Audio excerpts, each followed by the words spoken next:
aussi.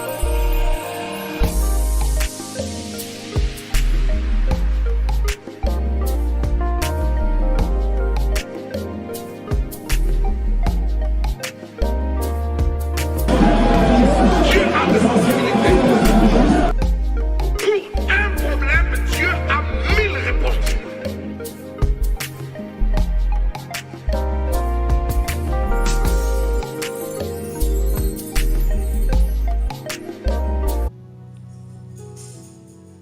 Amen.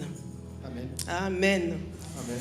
Que Dieu entende nos prières pour tous ceux pour qui nous avons prié. Yahweh ayoka libondeli na biso pona bao nyonso tolombi pona bango. Nous croyons que notre Dieu est capable. Tozana kondimete nzambe na biso azana makoki. Nous allons espérer contre toute espérance. Tokoliki ala kolekeli ka nyonso. Notre foi, Kondima na biso notre espérance eliki na biso. ne nous trompera pas. Ekokosa biso te. Amen.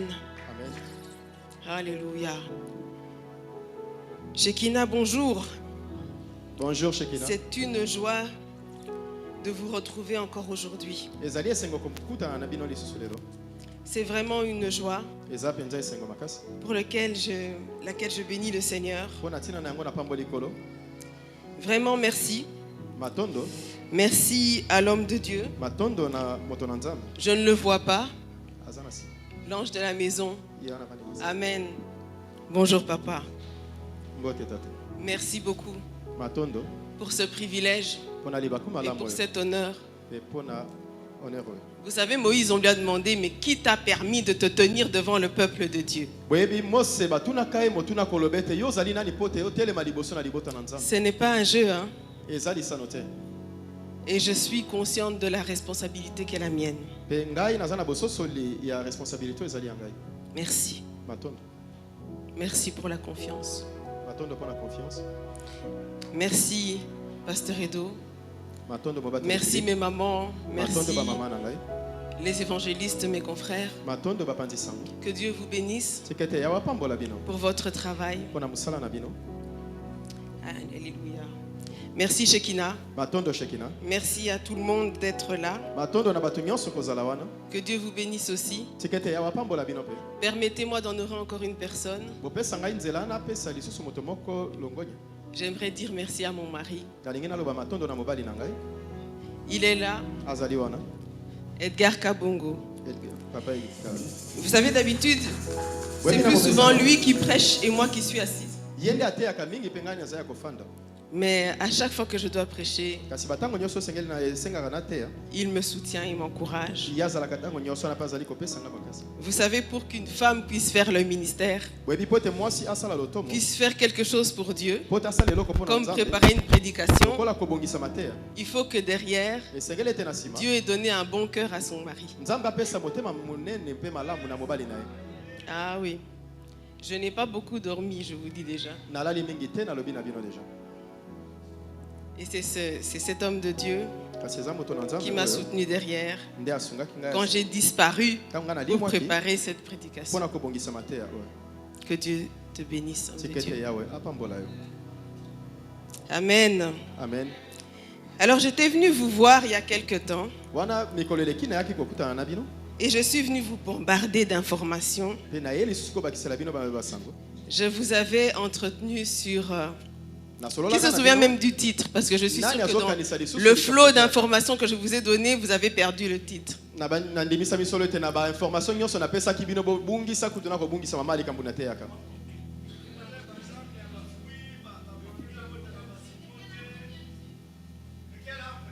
Ça, c'est ce qui vous a marqué. Je vais vous dire quel était le titre. Et vous allez dire, ah, c'était ça. Nakoloba na bino mama likambo ezalaki nini? La fin de toute chose est proche. Suka na likambo nyonso komi pembeni. C'était dans 1 Pierre. Ezalaki na buku ya liboso ya Petelo. Vous vous souvenez? Okanisi lisusu. Ok. Alors pourquoi je vous ai donné beaucoup d'informations comme ça? Pona nini napesa ki ba sango ba information bele bongo? Ben, tout simplement parce que cette prédication avait été pensée en 2 étapes. Pote mateya wana ebongisamaki na bitape mibale. Et cette première étape Pe étape ya liboso devait me servir esengelaki esunga ngai à poser plusieurs bases, plusieurs concepts ya kofandisa ba miboko dont j'ai besoin oyo apinga naza aujourd'hui. nango posa lelo Il fallait que je pose certaines bases esengelaki nafandisa malamu makambo pour mosusu pouvoir vous expliquer ce que je veux vous expliquer mpo aujourd'hui. nayeba kolimbolela bino oyo na koteya lelo. Amen. Amen. Alors, je vous ai parlé de 1 Pierre Na- 4, verset 7. La fin de toute chose est proche. suka ya makambo nyonso ekomi pembeni. Amen. Amen. Amen. Amen. 1 Pierre chapitre 4, verset 7. La fin de toute chose est proche. Soyez donc sages et sobres pour vaquer à la prière. Amen. On ne va pas revenir là-dessus. Je vais juste vous résumer ce que j'ai dit. Comme ça, vous pourrez voir quel est le fil de cette prédication. tokozongela yango te me nalingi naloba kaka na mwa maloba moke oyo nyonso nateyaka mokolo eleki mpo toyeba ndenge nini tokokoba. Alors, c'est vrai. J'avais parlé de l'identité aussi. nalobelaki mpe oyo etali identité On y viendra. tokozongela Donc, je vous ai dit que 1 Pierre, nabisaki bino buku ya liboso ya petelo c'est un livre qui a été écrit au début, Et tout ça, début des siècles, eza buku ekomamaka na ebandeli ya bikeki autour de l'an 60.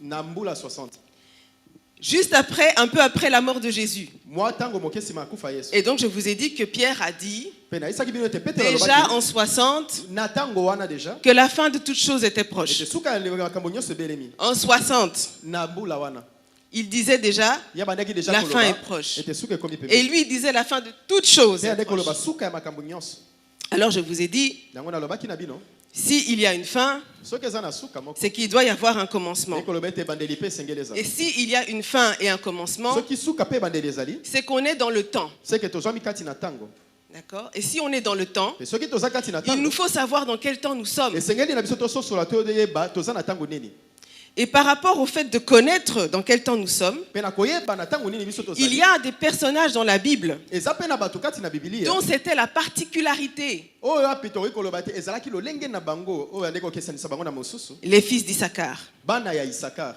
Vous vous souvenez? bozokanisa Je lisusu vous ai parlé des fils d'Issachar qui Nalo- avaient la capacité nalobelaki bino mpo na bana ya isakar oyo bazalaki na makoki de discerner les temps ya kososola et de batango dire à Israël, mpe koloba na israel Israël, il est temps ntango ebelemi d'aller chercher David. ya kokende koluka dawidi Quand on sait dans quel temps on est, ntango yo oyebi ntango nini ozwami on sait ce qu'on doit faire en fonction de ce temps. oyebi mpe nini esengeli osala na kolandela ntango wana Amen. amen Je vous ai dit donc nalobaki na bino mpe lisusu qu'il fallait être comme les fils d'Issachar. esengelaki kozala lokola bana ya isakar Ok.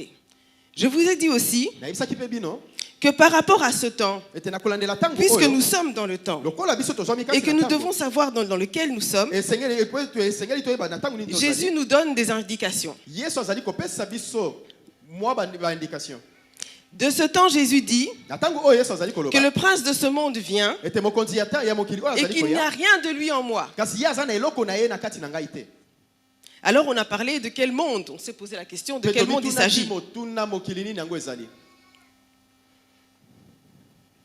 Puisque depuis que le monde est monde, les oiseaux chantent le Seigneur, po te uta mokili ezalisama bandeke bayembelaka nkolo ils ne chantent pas Satan, bayembelaka satana te que la création témoigne toujours de qui est Dieu. bokeli mobimba etatolaka nzambe Amen. azali nani amen Et nous avons conclu mpe biso tozwaki conclusion qu'Apocalypse 13 ete buku ya emoniseli zomi na misato nous permet de comprendre un peu mieux. ezali kopesa biso De quel nzela monde il kososola s'agit? ete mokili nini ezali Non frère, je résume seulement, tu sais.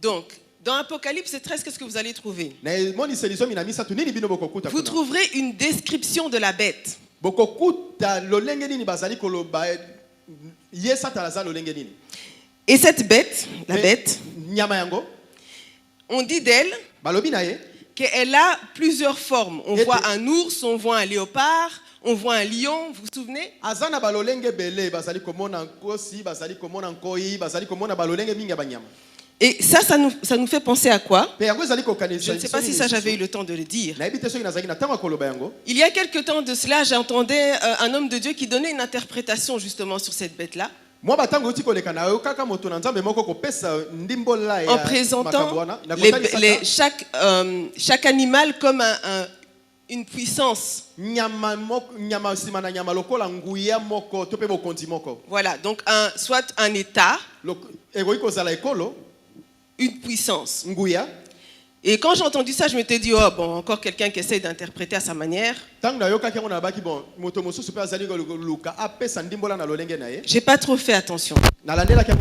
Et ces derniers temps, s'agissant de la Russie, avec l'actualité qu'on connaît, si vous tendez l'oreille, vous entendrez tout le temps l'ours russe, l'ours russe. C'est vraiment comme ça qu'on l'appelle dans tous les médias.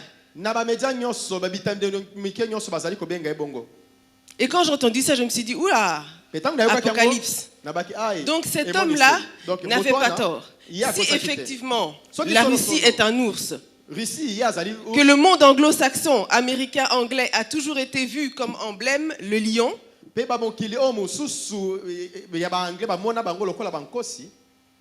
alors ça veut dire que ces bêtes représentent bien un État, une nation, ou un groupe de nations. Et donc cette bête-là, c'est un agrégat. Donc ça veut dire quoi? C'est forcément une organisation. Oui. Parce qu'il n'y a qu'une organisation supranationale ou internationale qui puisse réunir l'ours russe avec les lions dans lesquels on retrouve les États-Unis, l'Angleterre. Ils ne sont pas dans l'Union européenne. Je vous laisse trouver où ils sont tous ensemble. Donc on comprend quand on voit qui est la bête. On comprend que ce monde dont parle Jésus est forcément un système. Amen. Amen. C'est forcément un système, un mode de gouvernance. Amen. Amen. Donc le prince de ce monde est forcément le prince du système dans lequel nous vivons. Il ne règne pas sur la création de Dieu. Elle témoigne toujours de Dieu. Même si elle est soumise à la vanité. Et qu'elle attend l'avènement des fils de Dieu. Néanmoins, elle témoigne toujours. Et c'est pour ça qu'ils seront jugés. Parce qu'elle témoigne aussi la nature. Par contre, le système dans lequel vous et moi, nous sommes obligés d'évoluer, le système politique, le système, on va dire même géopolitique et géostratégique, basé sur une domination de nation sur nation, avec une dominance aussi de mammon. Tout ce système que vous voyez, tout ce système médiatique, ça, c'est le système, c'est le monde. Celui que vous voyez quand vous regardez les films et la télé, ça, c'est le monde.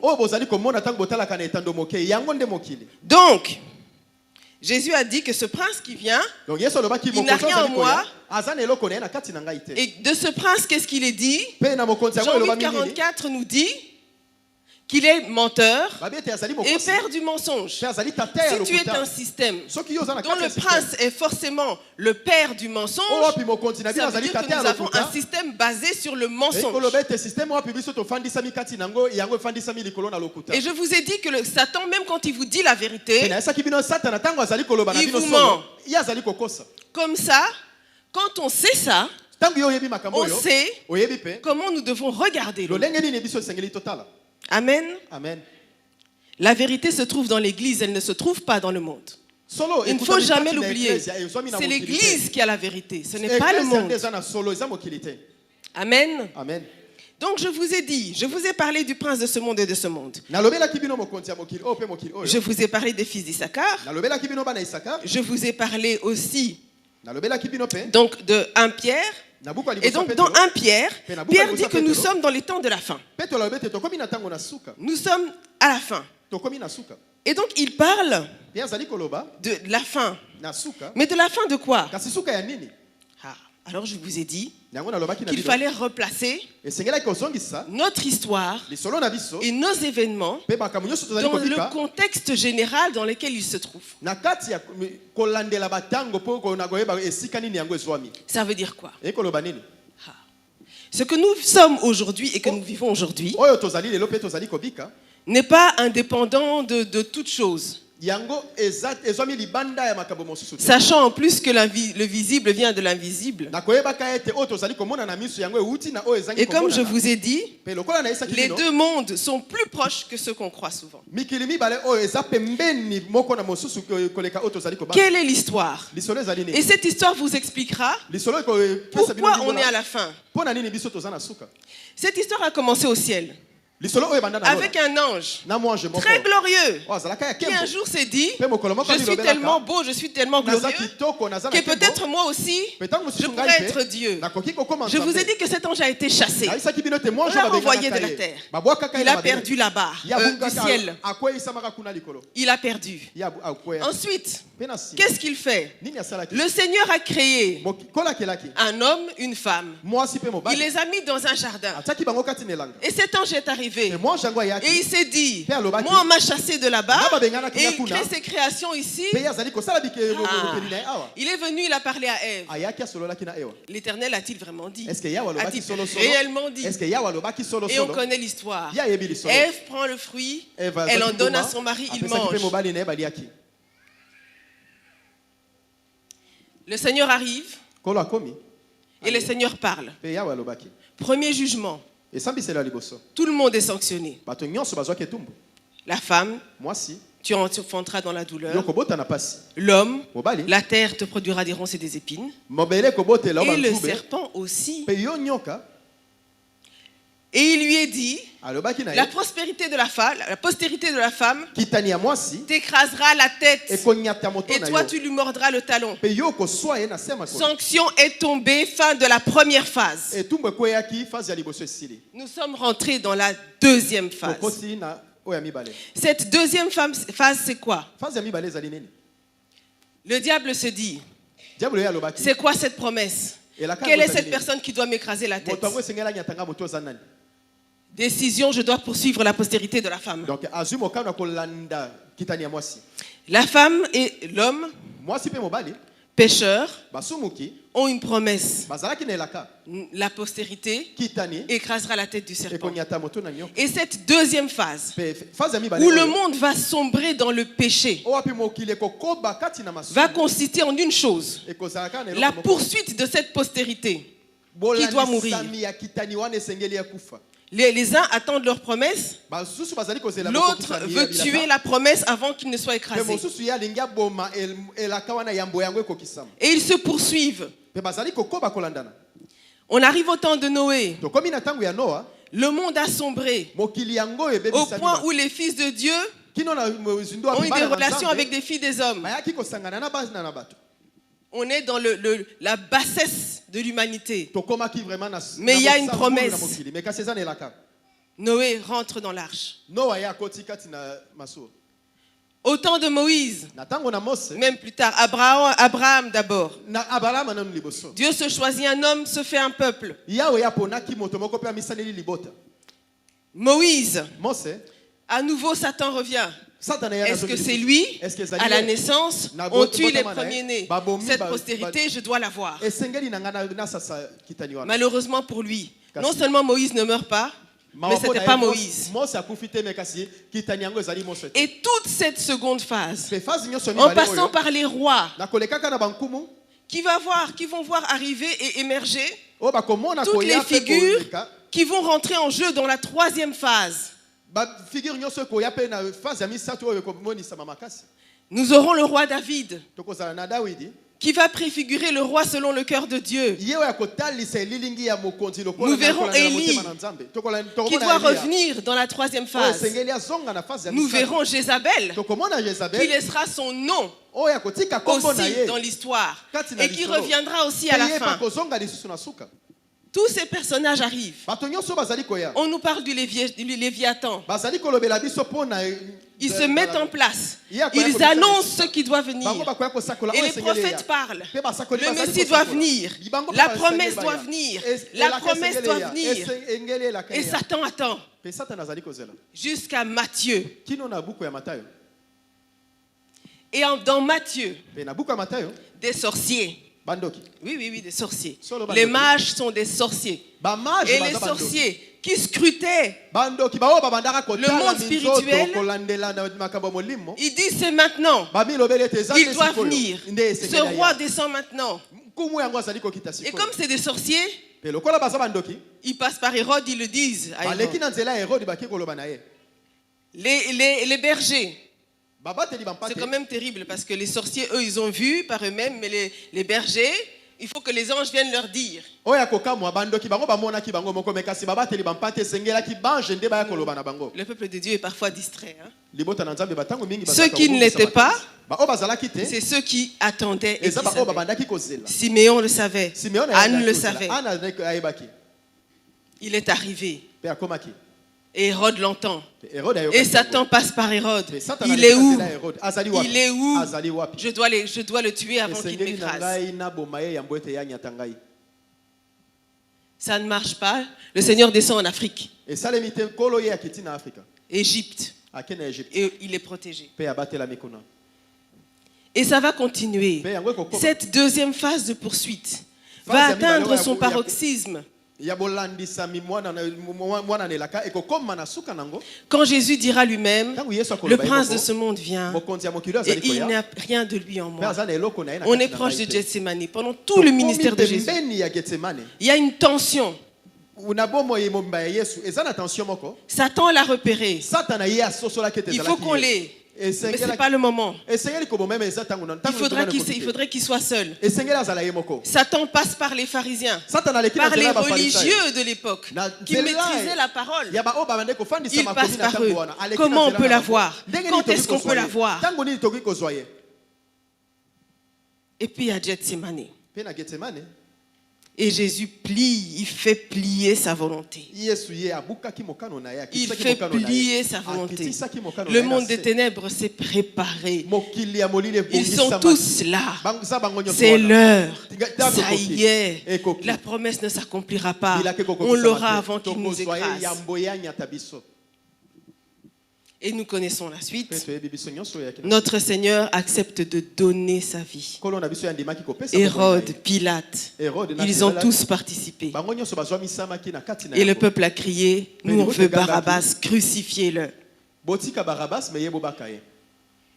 Jésus-Christ est crucifié. Les ténèbres sont dans la joie. Fini la promesse.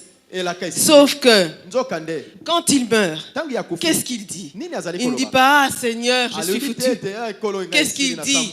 Il dit tout est accompli. C'est ce qu'il a dit. Il a dit tout est accompli. Ça veut dire c'est fini.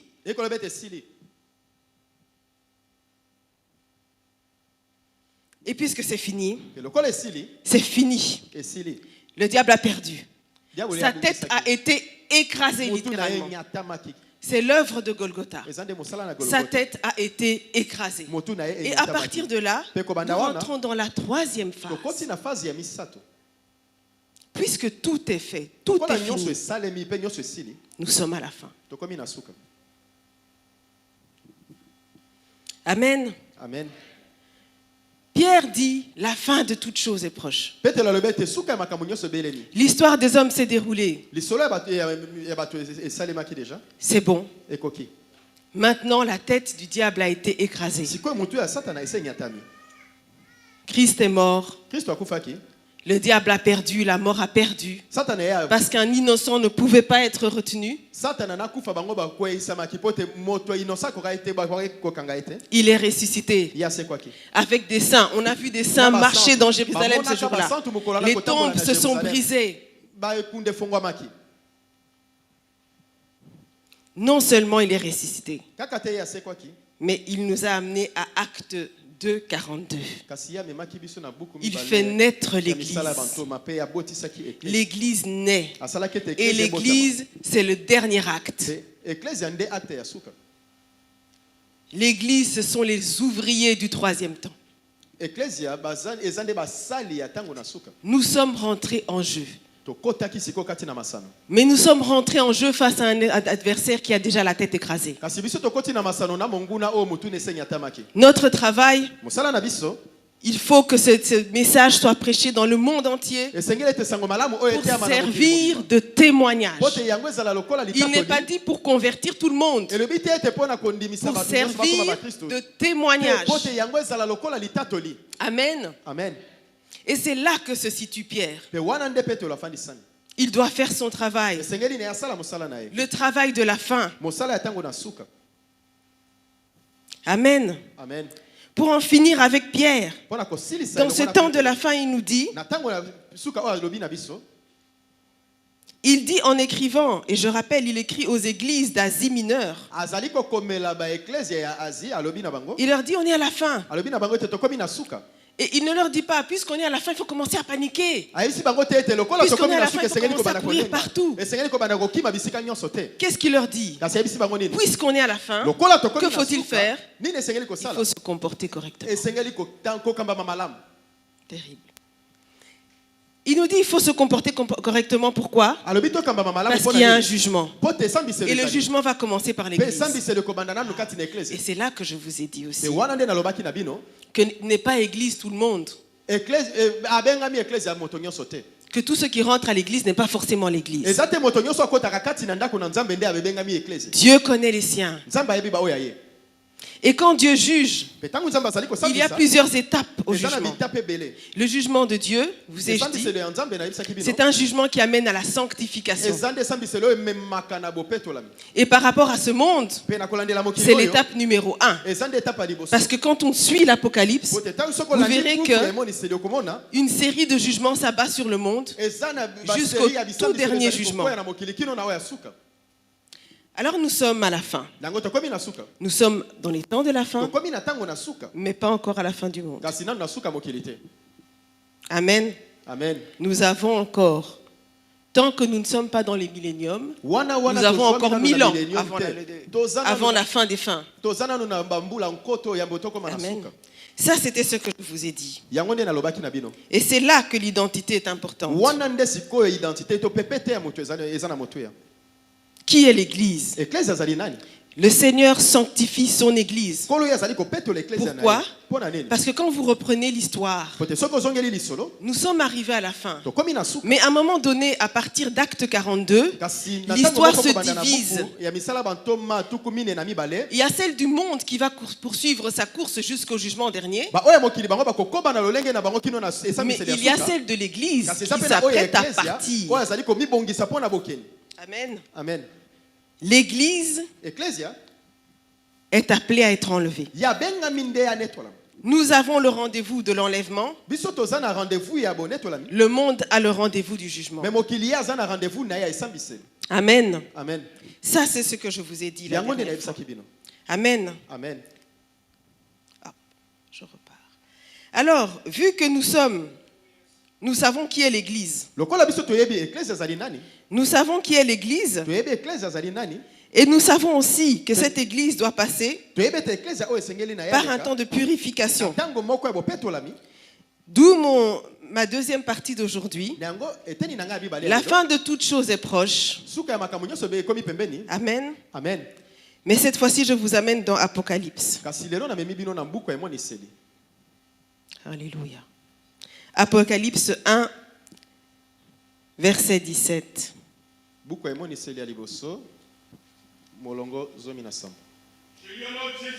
Amen. Apocalypse chapitre 1er, verset 17. Quand je le vis, je tombais à ses pieds comme mort. Il posa sur moi sa main droite en disant, ne crains point. Tu peux continuer. Je suis le premier et le dernier et le vivant. J'étais mort et voici, je suis vivant au siècle des siècles. je tiens les clés de la mort et du séjour des morts. Écris donc ce que tu as vu, ce qui est et ce qui doit arriver ensuite. Le ministère de 7 étoiles que tu as vu dans ma main droite et de 7 chandeliers d'or. Les 7 étoiles sont les anges de 7 églises et les 7 chandeliers sont les 7 églises.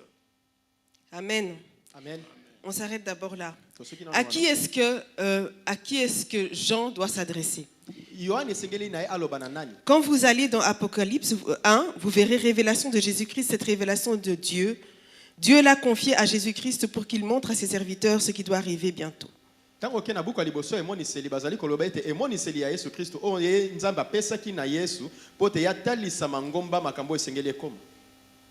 Alors Jean salue les 7 églises qui sont dans la province d'Asie. Et c'est là qu'il leur dit que la grâce et la paix vous soient données. Ça veut dire que Jean écrit aux églises auxquelles Pierre a écrit. Si vous vous souvenez, Pierre a écrit à un groupe d'églises. Et dans ce groupe-là, il y avait aussi les églises d'Asie. Jean, le dernier apôtre vivant, exilé à Patmos, voit Jésus-Christ lui-même venir vers lui. Amen. Amen. Et Jésus-Christ va lui révéler quelque chose. Amen. Amen. Alléluia. Je vais faire un petit retour en arrière, si vous me le permettez. Avant son départ, Jésus-Christ avait dit, Matthieu 24, il a parlé des temps, de ces temps qui devaient être la fin.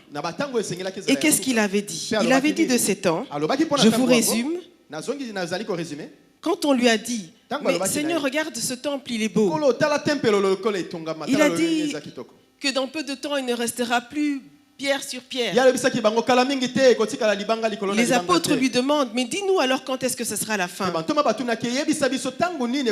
Et Jésus décrit ce temps.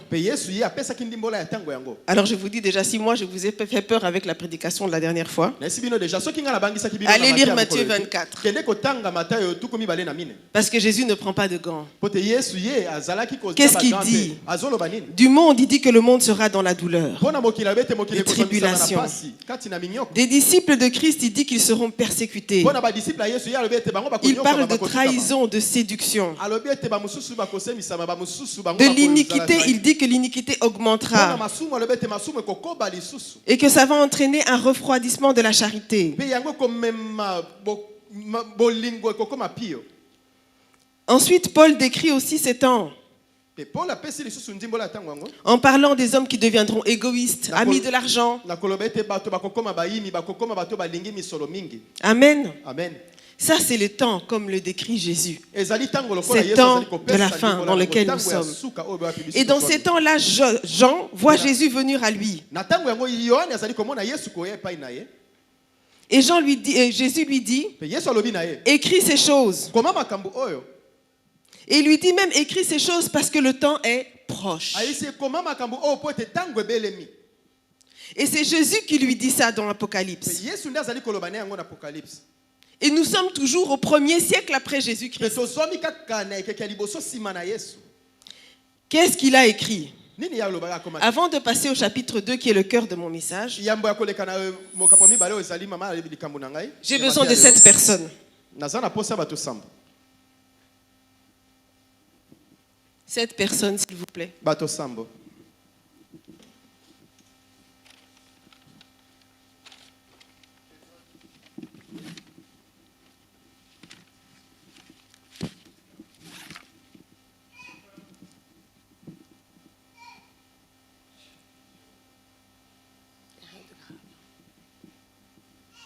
Rien de grave, ne vous inquiétez pas.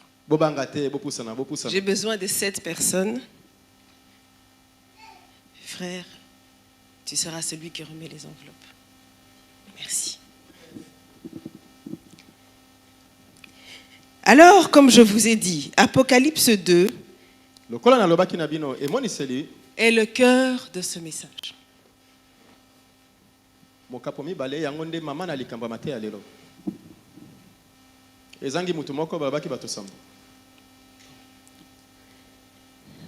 Dans ce passage, 7 pasteurs vont recevoir un courrier.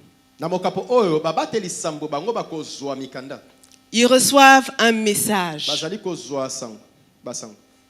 Amen. Amen. 2, 4, 6, 7. On est bon. Je vais lire comme ça, frère, tu pourras distribuer. Nous sommes dans Apocalypse 2. À l'ange de l'église d'Éphèse, écrit: Voici ce que dit celui qui tient les 7 étoiles dans sa main droite. Tu peux donner la lettre. Tourne ton enveloppe vers le public. Église d'Éphèse. Le pasteur de l'église d'Éphèse vient de recevoir sa lettre. Voici ce que dit celui qui tient les 7 étoiles dans sa main droite et qui marche au milieu des 7 chandeliers d'or.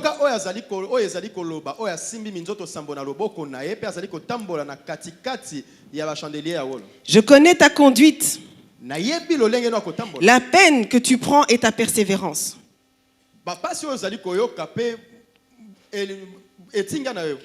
Je sais que tu ne peux pas supporter les méchants. Tu as mis à l'épreuve ceux qui se prétendent apôtres et qui ne le sont pas.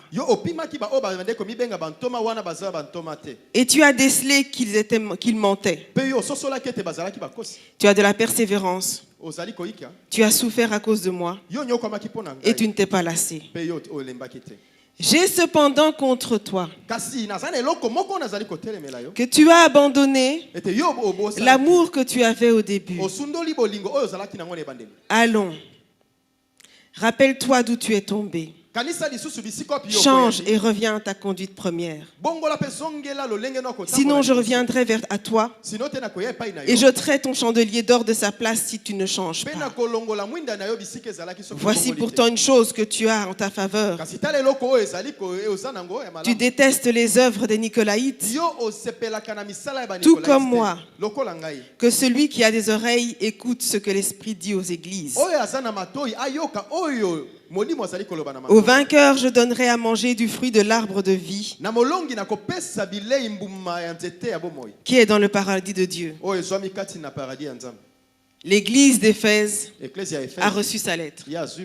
Alors je précise une chose. Certains d'entre vous se disent peut-être: oh, mais c'est juste pour les pasteurs. Vous verrez dans la suite que ça concerne toute l'église. Ce sont toutes les églises dans leur entièreté qui sont jugées. Elles sont évaluées. Et Dieu dit: ça c'est bien, ça c'est pas bien, ça tu améliores, ça tu changes. Amen. Amen. L'église d'Éphèse a reçu sa lettre. Et qu'est-ce que Dieu dit à l'église d'Éphèse? Au fait, tu es une bonne église. Éphèse, tu fais de bonnes œuvres. Tu travailles correctement. Tu n'as pas changé de doctrine, tu ne t'es pas perdu. Tu continues à faire ton travail. Mais il s'est passé quelque chose dans l'église d'Éphèse. Il s'est passé ce que l'apôtre Richard vous a enseigné cette semaine. J'ai écouté. Je me suis même dit: oh, c'était peut-être pas la prédication que j'aurais dû écouter. Parce que maintenant, on est sous le jugement. Ah oui, mais oui, on sait que l'ordination, ce n'est pas simplement une bénédiction. Ah, oui, c'est une responsabilité. C'est le droit de Dieu de nous punir. Et qu'est-ce qu'il a dit? Il a dit une chose. Il a dit que la consécration est une obligation parce que Dieu a un droit sur nous. Mais si on s'arrête là, on ne tient pas ça ne tient pas. Il faut un deuxième pilier qui est l'amour que nous on a pour Dieu. Je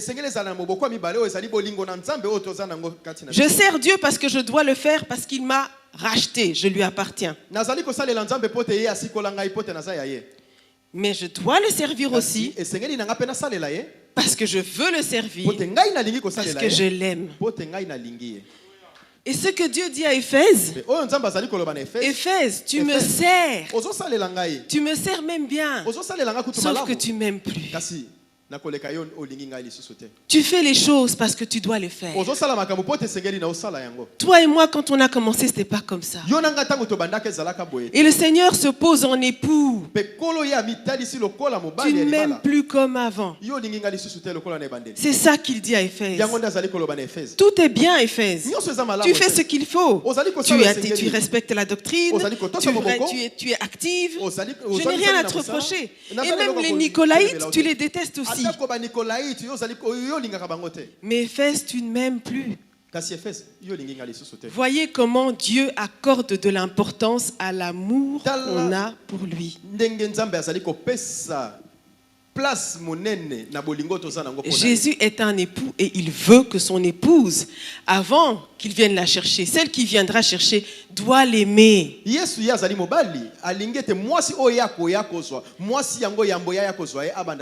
qui voudrait épouser une épouse qu'il n'aime pas?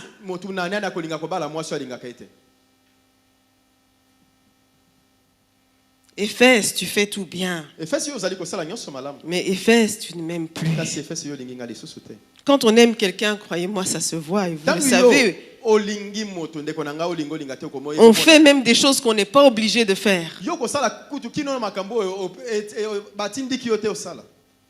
Parce qu'on aime. On les fait avec joie. On fait des sacrifices avec joie. Pas par obligation. Pas seulement pour obtenir quelque chose de la personne. Parce qu'on l'aime. Amen. Amen.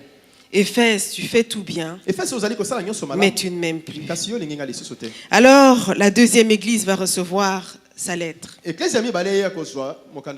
À l'ange de l'église de Smyrne écrit: voici ce que dit celui qui est le premier et le dernier, celui qui était mort et qui est à nouveau vivant. Je connais ta détresse et ta pauvreté, et pourtant tu es riche. Je sais les calomnies de ceux qui se disent juifs mais qui ne le sont pas. C'est une synagogue de Satan. N'aie pas peur des souffrances qui t'attendent. Voici, le diable va jeter plusieurs d'entre vous en prison pour vous tenter, et vous connaîtrez 10 jours de détresse. Sois fidèle jusqu'à la mort, et je te donnerai la vie comme prix de ta victoire. Que celui qui a des oreilles écoute ce que l'Esprit dit aux églises. Au vainqueur, la seconde mort ne causera pas de mal. Smyrne a reçu son enveloppe. Et qu'est-ce que Dieu dit à Smyrne? Église de Smyrne. Tu es pauvre, tu parais pauvre. Et on se moque même de toi. Mais en réalité, à mes yeux, à moi, Smyrne, tu es riche. Bien-aimé, vous vous souvenez, la dernière fois, je vous ai dit qu'on reconnaît le fait que Dieu est avec quelqu'un, non pas au succès qu'il a, on le reconnaît à ses fruits. Cette église était pauvre, elle paraissait pauvre. Et on se moquait de sa pauvreté. Et le Seigneur dit, en réalité, sache-le, tu es riche. Et vous savez ce qui est encore terrible dans ce passage? c'est que le Seigneur lui dit, tu vas encore souffrir un peu. Oui. Ça, c'est dur à entendre. Hein? Le Seigneur dit que cette église-là va subir encore 10 jours de tribulation. 10 jours. Mais en soi, elle a réussi l'examen. Smyrne, tu sembles pauvre, mais tu es riche. Et le Seigneur lui dit, sois fidèle jusqu'à la mort. Ne t'inquiète pas toujours de ce que les gens voient de toi. Inquiète-toi toujours de ce que Dieu pense de toi et de la manière dont Dieu te voit. Examine-toi toujours pour être sûr que Dieu a un bon regard sur toi. Amen. Amen. Alors une troisième église reçoit sa lettre. À l'église de Pergame. À l'ange de l'église de Pergame écrit: voici ce que dit celui qui tient l'épée aiguisée à double tranchant. Je sais que là où tu habites, Satan a son trône. Mais tu me restes fermement attaché. Tu n'as pas renié ta foi en moi. Même au jour où Antipas, mon témoin fidèle, a été mis à mort chez vous, là où habite Satan. J'ai pourtant quelques reproches à te faire. Et ça, c'est étonnant. Parce que cette église, ça semblait bien commencer. Tu as chez toi des gens attachés à la doctrine de Balaam, qui avaient appris au roi Balak à tendre un piège devant les Israélites.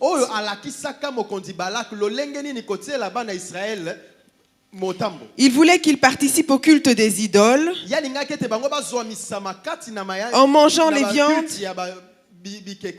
mangeant les viandes provenant de leurs sacrifices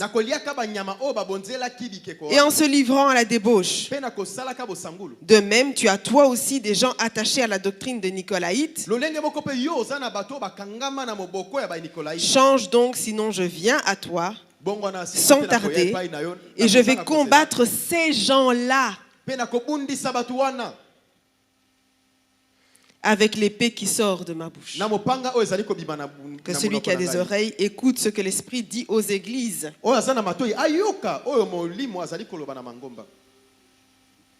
Alors le Seigneur dit quoi? Chère église de Pergame, tu as eu aussi des difficultés. Et en plus, là où tu habites, c'est là où est Satan. Bien aimé, donner à l'Europe encore un peu de temps. Vous-même, vous voyez l'évolution qu'on est en train de suivre. Et le Seigneur lui dit, toi tu habites là où est Satan. Donc cette église ne devait pas avoir facile. Le terrain où elle était, c'était difficile. Mais cette église avait un problème. C'était pas la doctrine. En tout cas, c'était pas la doctrine au départ. C'est devenu la doctrine après. Le Seigneur pointe des gens. Il dit, tu as chez toi des gens qui enseignent la doctrine, qui ont la doctrine de Balaam. Vous vous souvenez de Balaam? Balaam, c'était ce roi qui, au sortir d'Égypte, sur le chemin vers Canaan, Balaam,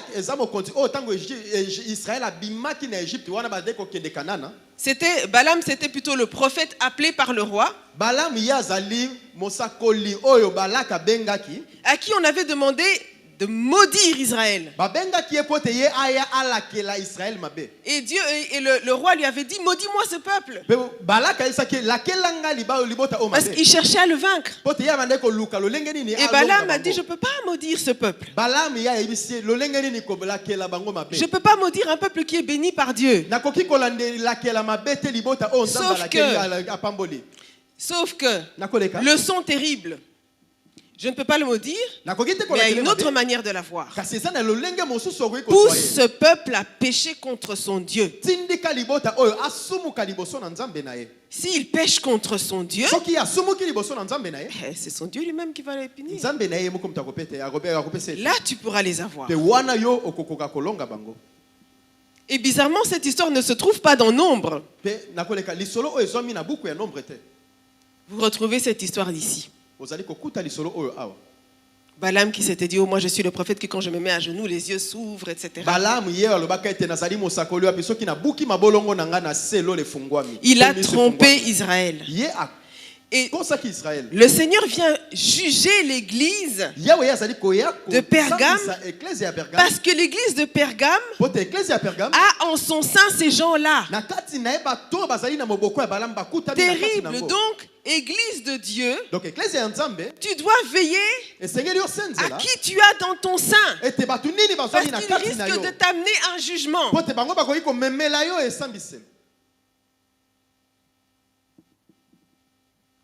La mauvaise note de cette église, le reproche, c'est juste ces gens-là. Ils ont amené quoi? L'idolâtrie. Mettre quelqu'un d'autre à la place de Dieu dans son cœur ou quelque chose d'autre.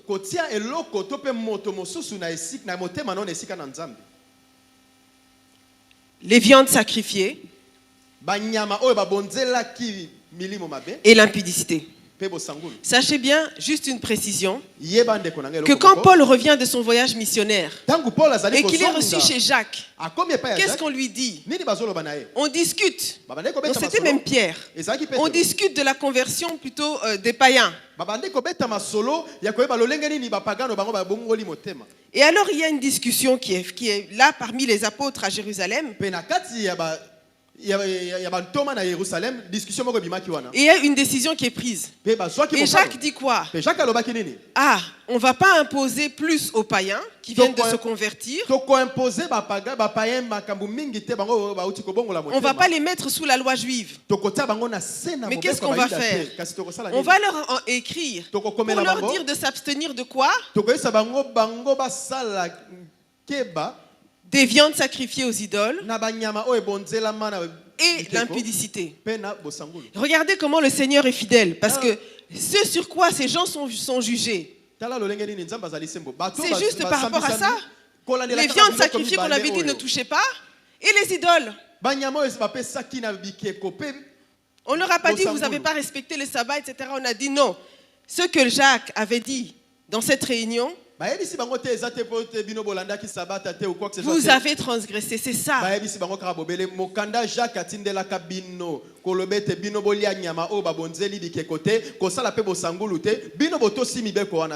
Allons plus vite. Nous sommes à l'église de Thyatire. Thyatire reçoit son enveloppe. À l'ange de l'église de Thyatire écrit. Pour aller plus vite, frère, je vais seulement lire. Comme ça, on peut aller plus vite parce j'ai déjà pris beaucoup de temps. Alors, voici ce que dit le Fils de Dieu, dont les yeux sont comme une flamme ardente et les pieds comme du bronze. Je connais tes œuvres, ton amour, ta fidélité, ton service et ta persévérance. Je sais que tes dernières œuvres sont plus nombreuses que les premières. Pourtant, j'ai un reproche à te faire. Tu laisses cette femme, cette Jézabel qui se dit prophétesse, égarer mes serviteurs. En faisant quoi? En leur enseignant à participer au culte des idoles, en se livrant à la débauche et en mangeant les viandes des sacrifices. Je lui ai laissé du temps pour qu'elle change, mais elle ne veut pas renoncer à son immoralité. Voici, je la jette, et elle et ses compagnons de débauche, sur un lit de grande détresse, à moins qu'ils ne changent en renonçant à agir selon son enseignement. Je livrerai ses disciples à la mort, ainsi toutes les églises reconnaîtront que je suis celui qui sonde les pensées et les désirs, les secrets. Je donnerai à chacun de vous ce que lui auront valu ses actes. Et le Seigneur ajoute même, quant à vous les autres membres de l'église de Thyatire, vous qui ne suivez pas cet enseignement et qui n'avez pas voulu connaître ce qu'ils appellent les profondeurs de Satan, je vous le déclare, je ne vous impose pas d'autre fardeau, mais tenez fermement ce que vous avez jusqu'à ce que je vienne. Au vainqueur, à celui qui continue à agir jusqu'à la fin selon mon enseignement, je donnerai autorité sur les nations. Et le Seigneur continue. Donc ici, on a à nouveau le même problème. Cette fois-ci, ce n'est pas les Nicolaïtes. Cette fois-ci, c'est Jézabel. Je vous ai dit qu'elle est apparue dans l'histoire, dans la deuxième phase de l'histoire, pour laisser son nom. Souvenez-vous de quel était ce personnage. Celle qui a attaqué Élie. Qu'est-ce qu'elle a amené? Elle a amené ses prophètes de Baal. L'idolâtrie. Et on dit d'elle qu'elle a amené l'impudicité. Il y a beaucoup à dire sur Jézabel. Je n'approfondirai pas. Et le Seigneur dit à l'église de Thyatire, il y a cette femme chez toi. Tu as laissé cette femme-là enseigner. Et je lui ai laissé du temps. Et le Seigneur ne dit même pas. Il ne dit même pas, qu'elle se repente. Il dit, je lui ai laissé du temps. Elle ne s'est pas repentie. Donc je vais la frapper. Et je vais frapper tous ceux qui commettent l'adultère avec elle. Et tous les autres qui n'ont pas suivi ça, qui est encore debout, le Seigneur dit quoi? Il leur dit de tenir fermement ce qu'ils ont jusqu'à la fin. Encore une fois, l'Église est jugée. Non pas à cause d'elle-même, mais à cause d'une personne. D'une personne infiltrée qui a fait des dégâts et qui a changé la doctrine. Église suivante. À l'église de Sardes, à l'ange de l'église de Sardes écrit: voici ce que dit celui qui a les 7 esprits de Dieu et les 7 étoiles. Je connais ta conduite, je sais que tu passes pour être vivant, mais tu es mort. Deviens vigilant, raffermis ceux qui restent et qui étaient sur le point de mourir, car je n'ai pas trouvé ta conduite parfaite devant mon Dieu. Rappelle-toi donc comment tu as reçu et entendu la parole. Obéis et change, car si tu n'es pas vigilant, je viendrai comme un voleur et tu n'auras aucun moyen de savoir à quelle heure je viendrai te surprendre. Cependant, tu as à Sardes quelques personnes qui n'ont pas sali leurs vêtements. Elles marchent avec moi en vêtements blancs. Elles marcheront avec moi en vêtements blancs, car elles en sont dignes. Le vainqueur portera ainsi des vêtements blancs, et je n'effacerai jamais son nom du livre de vie. Je le reconnaîtrai comme mien en présence de mon Père et de ses anges. C'est terrible parce qu'ici, ce qui est en jeu, c'est carrément que le nom soit effacé dans le livre de vie. Alors l'église de Sardes a reçu sa lettre. Et on lui a dit, terrible, on lui a dit, tu parais vivante. Alors que l'autre, on l'avait dit, tu parais pauvre, mais tu es riche. À cette église, on dit, toi tu parais riche. C'est peut-être une grande église, une grosse église qui fonctionne bien, qui fait plein de choses, qui semble avoir du succès par rapport à la petite église de tout à l'heure qui semblait pauvre. Et le Seigneur lui dit, malgré toute l'apparence et l'illusion que tu as de toi-même, sache que tu n'es rien. Tu n'as rien. Et le Seigneur dit, deviens vigilant et raffermis ceux qui restent et qui étaient sur le point de mourir. Il nous reste 2 églises. Le pasteur de l'église de Philadelphie reçoit la lettre pour son église. À l'ange de l'église de Philadelphie, écrit, voici ce que dit le saint, le véritable, celui qui tient la clé de David, celui qui ouvre et nul ne peut fermer, qui ferme et nul ne peut ouvrir. Je connais ta conduite. Voici, j'ai ouvert devant toi une porte que nul ne peut fermer. Je le sais. Tu n'as que peu de puissance. Tu as obéi à ma parole et tu ne m'as pas renié. Eh bien, je te donne des membres de la synagogue de Satan. Ils se disent juifs, mais ils ne le sont pas. Ils mentent. Je les ferai venir se prosterner à tes pieds et reconnaître que moi, je t'ai aimé. Tu as gardé le commandement de persévérer que je t'ai donné. C'est pourquoi, à mon tour, je te garderai à l'heure de l'épreuve qui va venir sur le monde entier pour éprouver tous les habitants de la terre. Je viens bientôt. Tiens ferme ce que tu as pour que personne ne te ravisse le prix de la victoire. Du vainqueur, je ferai un pilier dans le temple de mon Dieu et il n'en sortira plus jamais. Ici, qu'est-ce que Dieu dit? Église de Philadelphie, tu es une bonne église. Et c'est terrible parce que Dieu lui dit lui-même, je sais que tu as peu de puissance. Quand Dieu lui-même dit, je sais que tu as peu de puissance, c'est que vraiment tu n'en as pas beaucoup. Et pourtant, le Seigneur est avec cette église. Non seulement le Seigneur est avec cette église, mais le Seigneur va faire plier les gens de la synagogue de Satan en les forçant à reconnaître que le Seigneur lui-même les a aimés. Amen. Ensuite, nous arrivons à la dernière église. À l'ange de l'église de Laodicée écrit, voici ce que dit celui qui s'appelle Amen, le témoin digne de foi et véridique, celui qui a présidé à toute la création de Dieu. Je connais ta conduite et je sais que tu n'es ni froid ni bouillant. Ah, si seulement tu étais froid ou bouillant. Mais puisque tu es tiède, puisque tu n'es ni froid ni bouillant, je vais te vomir de ma bouche. Tu dis, je suis riche, j'ai amassé des trésors, je n'ai besoin de rien. Et tu ne te rends pas compte que tu es misérable et pitoyable, que tu es pauvre, aveugle et nu. C'est pourquoi je te donne un conseil. Achète-moi de l'or purifié au feu pour devenir réellement riche, des vêtements blancs pour te couvrir, afin qu'on ne voie pas ta honteuse nudité, et un collier pour soigner tes yeux, afin que tu puisses voir clair. Moi, ceux que j'aime, je les reprends et je les corrige. Fais donc preuve de zèle et change. Voici, je me tiens devant la porte et je frappe. Si quelqu'un entend ma voix et ouvre la porte, j'entrerai chez lui et je dînerai avec lui et lui avec moi. Le vainqueur, je le ferai siéger avec moi sur mon trône, comme moi-même je suis allé siéger avec mon Père sur son trône, après avoir remporté la victoire. Que celui qui a des oreilles écoute ce que l'Esprit dit aux églises. La dernière église a reçu sa lettre et le Seigneur lui a dit, toi, tu es ni chaud ni bouillant. Tu es entre les deux. Quelque part entre les deux. Et parce que tu es entre les deux, je vais te vomir. Bien-aimé, le Seigneur n'aime pas manger de la nourriture tiède. Choisis. Soit tu es froid, soit tu es bouillant. Mais le Seigneur ne laisse pas le choix. L'entre-deux n'existe pas. Tous les pasteurs et toutes les églises, donc tous les anciens et les membres des églises ont reçu un courrier de Jean.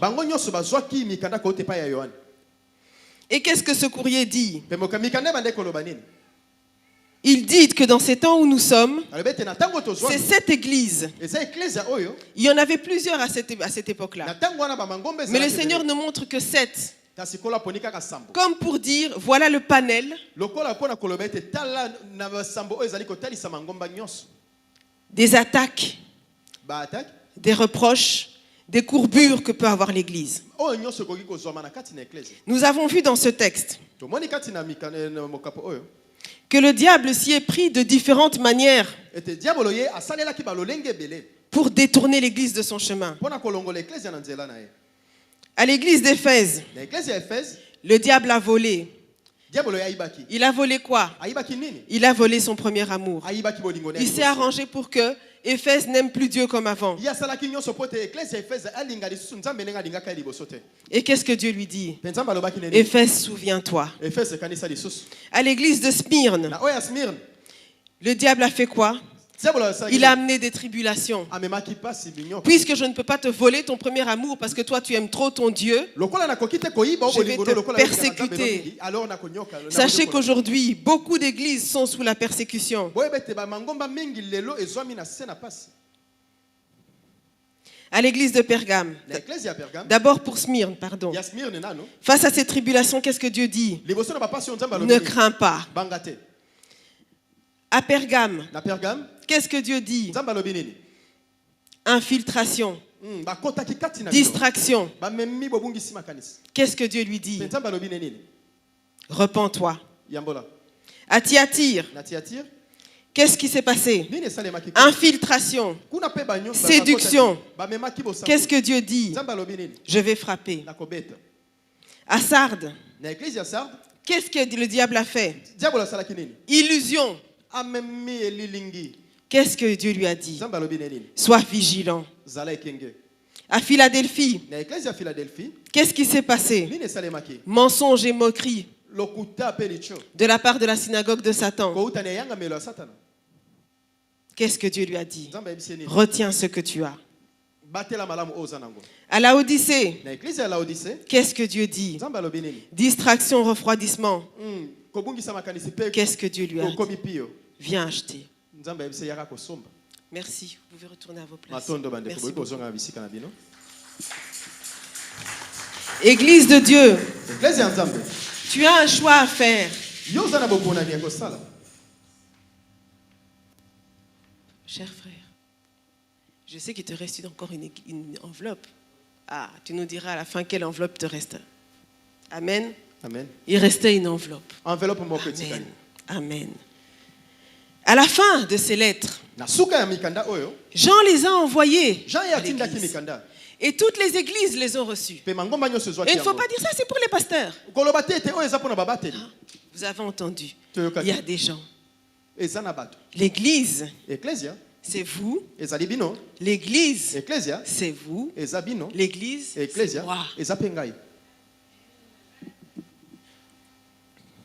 Alors qu'est-ce qu'on fait? Pour finir, qu'est-ce qu'on fait? Est-ce qu'on doit paniquer? Est-ce qu'on doit faire comme on m'a dit la dernière fois? Avoir peur? Non. Qu'est-ce que dit Dieu? Dieu nous dit, déjà dans Pierre, il nous dit quoi? À la fin, on fait quoi? On se comporte bien. Un enfant de Dieu ne doit jamais avoir peur de la fin. Si on a peur quand on nous dit que Jésus revient, c'est qu'on a un problème. Alors résous ton problème tant que tu peux pour être dans la paix. Ne reste pas dans la peur, de sorte que non, j'ai peur. Arrange ce que tu dois faire, fais-le pour ne plus avoir peur et pouvoir attendre dans la paix.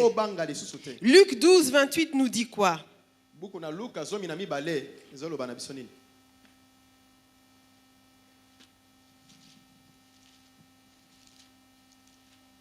Je lis au nom de Jésus. Amen. Luc chapitre 12, verset 28. Si Dieu revêt ainsi l'herbe qui est aujourd'hui dans les champs et qui demain sera jetée au four, à combien plus forte raison ne vous vêtira-t-il pas, gens de peu de foi?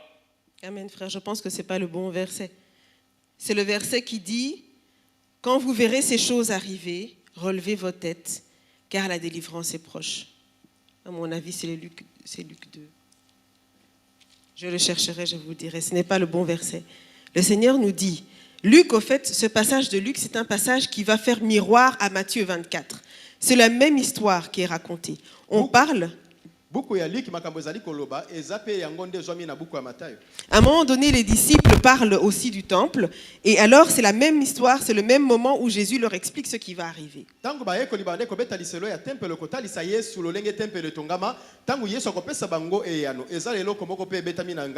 Et Jésus raconte tout ce tableau qui fait très peur. Et qu'est-ce qu'il leur dit? Quand vous verrez ces choses arriver, relevez vos têtes. Pourquoi? Parce que votre délivrance est proche. Et c'est bien, c'est dans Luc 2, pas Luc 12, pardon. Mais c'est pas grave, on continue. Et donc c'est ça que dit. Quand un enfant de Dieu entend que c'est la fin, quand il voit les signes de la fin, qu'est-ce qu'il se dit? Je rentre chez moi bientôt. Je pars bientôt. Si tu ne te dis pas ça, alors il y a un problème. c'est qu'il y a un problème. Alors que faire? Que faire par rapport à toutes ces attaques qui doivent arriver contre l'Église de Dieu, contre ces distractions, ces infiltrations, ces séductions? Je vous conseillerais et je vous laisserai avec Éphésiens 6, 10. C'est la manière dont Dieu nous permet de répondre à ces différentes attaques qui doivent survenir. Je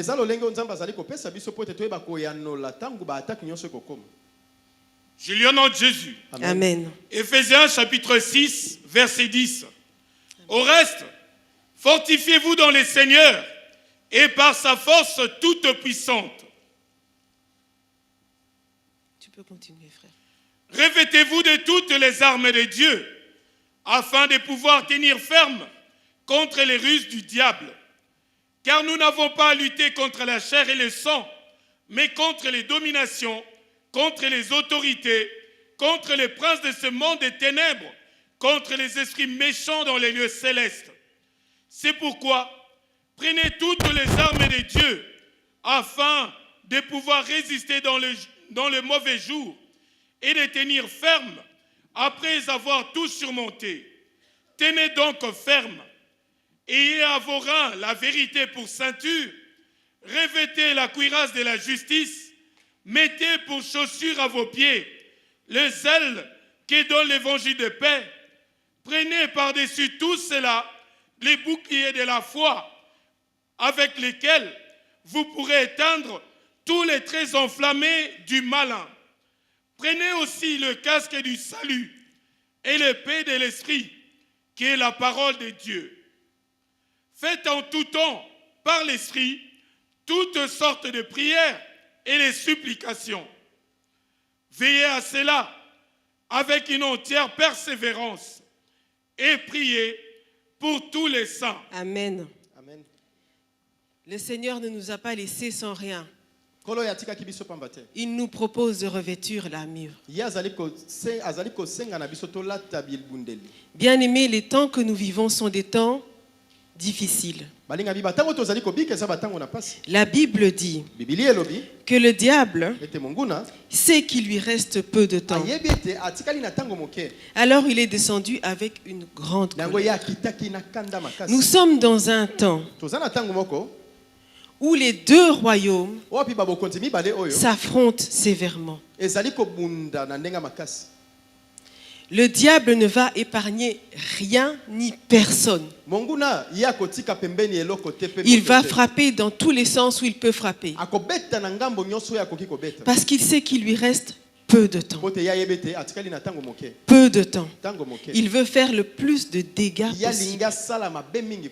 Et Dieu, Jésus prévient son Église. Il dit, Église, attention aux infiltrations, attention à la distraction, attention, il y aura des tribulations. Comment résister? Comment tenir ferme? Mets ton armure. Ne lâche pas ton armure. Garde ton casque. Ne perds pas ton salut. Garde ton bouclier. Le diable va cogner dessus. Mais garde ton bouclier. Tu ne peux pas perdre la foi. Tu ne peux pas dire j'en ai marre, j'abandonne. Tu ne peux pas laisser. Tu dois garder ton bouclier. Tu dois garder ta ceinture. Je vous ai dit, la vérité est à l'église. Elle n'est pas dans le monde. Église de Dieu. Tu dois garder les chaussons du zèle. Le diable va cogner sur l'armure. Tu dois garder ton épée. Si dans ces temps de la fin tu ne lis pas ta Bible, tu ne t'en sortiras pas. Il est écrit que la Bible est comme un miroir. Celui qui lit la Bible doit pouvoir voir son état spirituel. Si tu lis ta Bible, tu verras Quand tu commences à dévier, tu verras que tu as peut-être déposé ton bouclier. Tu verras que tes chansons, tu les as enlevées. Tu verras que ta cuirasse n'est plus sur toi. Tu pourras discerner. Si tu as cette épée, tu peux te battre avec cette épée. Avec cette épée qui est tellement tranchante qu'elle peut même séparer moelle et jointure, esprit et âme. Comment ne pas discerner quand on a la parole de Dieu? Comment ne pas retrouver et remarquer les ennemis infiltrés quand on a la parole de Dieu? C'est ton armure qui te permettra de tenir. Parce que les temps dans lesquels nous sommes seront des temps où la guerre fait rage. Et ceux qui connaîtront leur Dieu agiront avec fermeté. Il est écrit que c'est le temps de prier. Et je suis heureuse de vous trouver dans la prière. Église, on ne peut pas se lasser de prier. Pas seulement ici, mais même quand tu es chez toi. Il est écrit, priez pour tous les saints. C'est un temps où l'Église doit se tenir dans la prière, se tenir les uns les autres, prier pour les fardeaux des autres, prier pour l'Église, pour son Église. Tu dois prier. Tu dois te tenir à la brèche. Dire, Seigneur, il faut qu'on reste dans la doctrine. Seigneur, protège nos pasteurs. Seigneur, protège. Ne permets pas une infiltration. N'attends pas simplement que ce soit la tâche des anciens, que ce soit la tâche du pasteur. Il est écrit, tu dois prier. Fais ce ministère. Donne ton sacrifice dans la prière. Ce que ta main trouve à faire avec force, fais-le. Parce que les temps que nous vivons sont les derniers.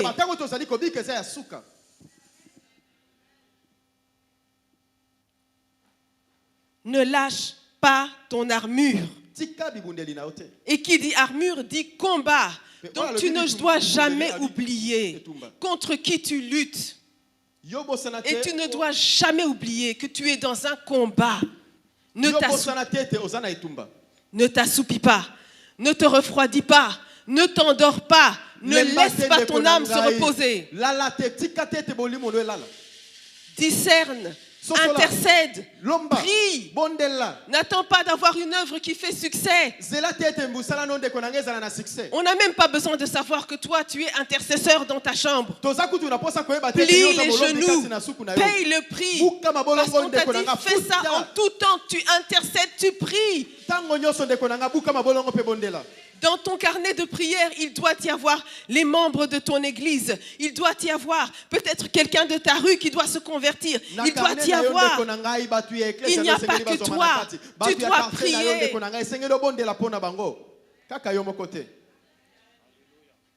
L'homme de Dieu vous disait que la consécration, que le rachat entraîne la consécration.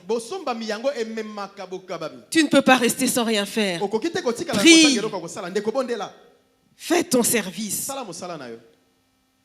Alors j'ai fini. Toutes les églises ont reçu leurs lettres. Et tu as le choix aujourd'hui. Soit tu te dis, cette sœur qui vient de loin là du Luxembourg, elle est encore venue nous dire ces choses-là et nous faire peur. Et tu fais comme Diotrephe. Tu connais Diotrephe? C'est un homme dans la Bible. On le retrouve dans l'épître, dans le 3e épître de Jean. Diotrephe fait quoi? Il a reçu, comme tout le monde, le témoignage de Jean, le message de Jean. Mais qu'est-ce que Jean dit de lui? Frère, allons dans Jean 3, dans 3 Jean, au verset 9. Je lis au nom de Jésus. Amen. 3 Jean, verset 9. J'ai écrit quelques mots à l'église, mais Diotrephe, qui aime à être le premier parmi eux, ne nous reçoit point. C'est pourquoi, si je vais, je rappellerai les actes qu'il commet en tenant contre nous des méchants propos. Non content de cela, il ne reçoit pas les frères. Et ceux qui voudraient le faire, il les en empêche et les chasse de l'église. Amen. Tu peux faire comme Diotrephe. Qu'elle retourne chez elle au Luxembourg là-bas. Qu'elle nous laisse souffler. Tu peux le faire. Ou tu peux entendre cette parole. Non pas comme venant de moi, la simple sœur Marie-Jeanne, mais comme peut-être une parole qui peut venir de Dieu. Je pense que ce qu'on va voir, c'est une intensification de certaines attaques. Si tu n'es pas prêt, si tu as déposé ton armure parce que tu te reposes un peu,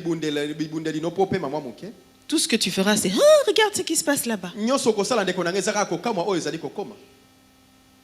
Ou bien, oh là là, qu'est-ce qui m'arrive? Le diable a décidé d'attaquer tous azimuts. Est-ce que nous devons avoir peur? Non. La Bible dit que quand on verra ces choses arriver, que nous levions nos têtes. Dieu connaît les siens. Il ne nous abandonnera pas. Amen. Luc 21, 28 pour tout à l'heure. Je l'ai fait. Dieu ne nous abandonnera pas. Il y a un homme qui a dit une fois à un prédicateur qui prêchait sur la femme, mais qu'est-ce qu'on doit faire alors? Est-ce qu'on doit placer notre argent à tel endroit? C'est pas ça. Non. Nous sommes en train de vivre l'Apocalypse. L'Apocalypse est en train de s'ouvrir sous nos yeux. Et c'est magnifique. Ce qui était scellé pour Jean est ouvert pour nous. Ce qui ne comprenaient pas, on peut comprendre. On comprend mieux maintenant quand il est écrit, il lui a été donné d'animer l'image de la bête.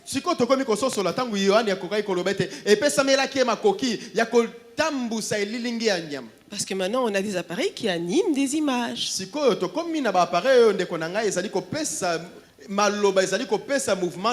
maintenant et demain il y en aura de plus sophistiqués. Bien-aimés, je vous exhorte de tout mon cœur à tenir ferme dans l'enseignement qui vous est donné. Et comme l'homme de Dieu a dit, je vous exhorte à vous consacrer, à revêtir votre armure,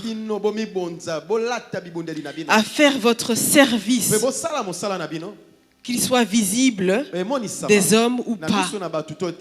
Je vous invite à ne pas laisser votre charité se refroidir, à être intercesseur non seulement pour vous-même, mais aussi pour l'Église de Dieu et pour tous les saints, ceux qui souffrent ici et ceux qui souffrent là-bas. Que l'Éternel vous bénisse.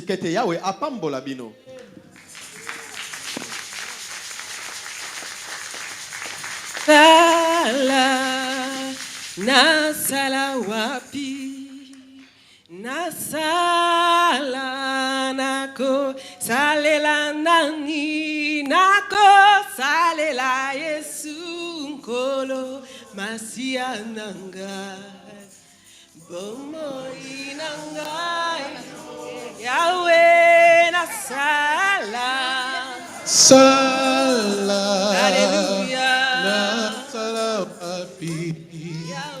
Nasala nako salela nani, nako salela Yesu kolo masia nanga, bomo inanga nyonso. Yahweh nasala, nasala, nasala wapi.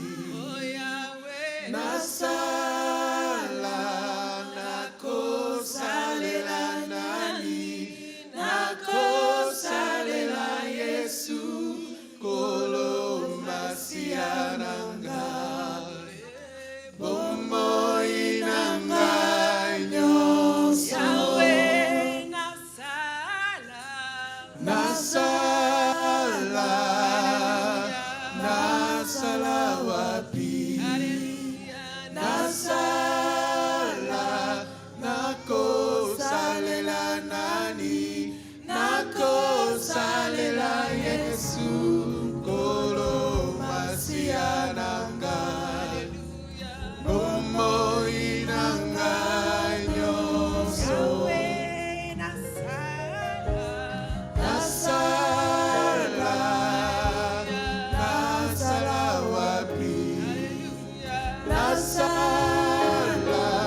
Alléluia, Seigneur. Me voici avec ton peuple devant toi. Seigneur, toi tu es tout. Nous n'avons rien si ce n'est toi. Seigneur, aujourd'hui la parole est sortie. Permets qu'elle édifie quelqu'un. Permets qu'elle amène quelqu'un dans la prière. Seigneur, tu connais ton peuple. Tu connais les besoins de chacune des personnes ici.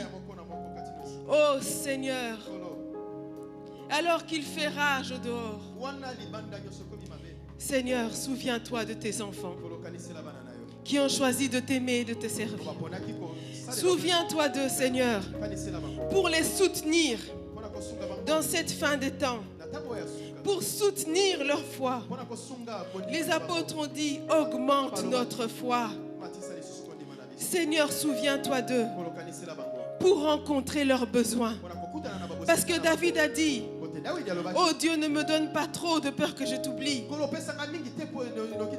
Mais ne me donne pas non plus trop peu de peur que je ne te renie. Oh Seigneur, il y a des besoins.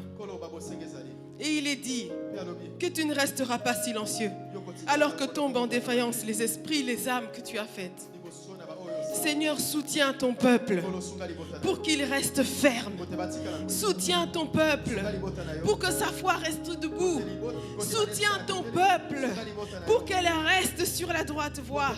Soutiens ton peuple pour que tu le trouves prêt à ton retour. Oh Seigneur, fais naître l'onction de la prière jusque dans les maisons, dans les cœurs même des enfants. Seigneur, faisons une armée d'intercesseurs. Seigneur, que quand l'un s'arrête de prier, l'autre commence la prière. De sorte que de tout temps, la respiration de l'Église soit de tout temps, à tout moment. Tu es un intercesseur devant ta face.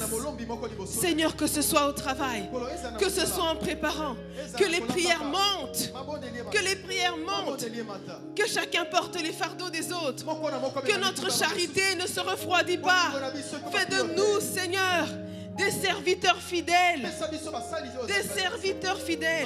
pour tout ce que tu nous demanderas. Que toute la gloire soit à ton nom, toute la louange à ton nom, tout l'honneur à ton nom, parce qu'il n'y a que toi qui le mérites. Dans les cieux et sur la terre, tu es Dieu et nous le proclamons. Alléluia, alléluia, alléluia. Dieu vous bénisse. Donne la dernière enveloppe, tu peux dire.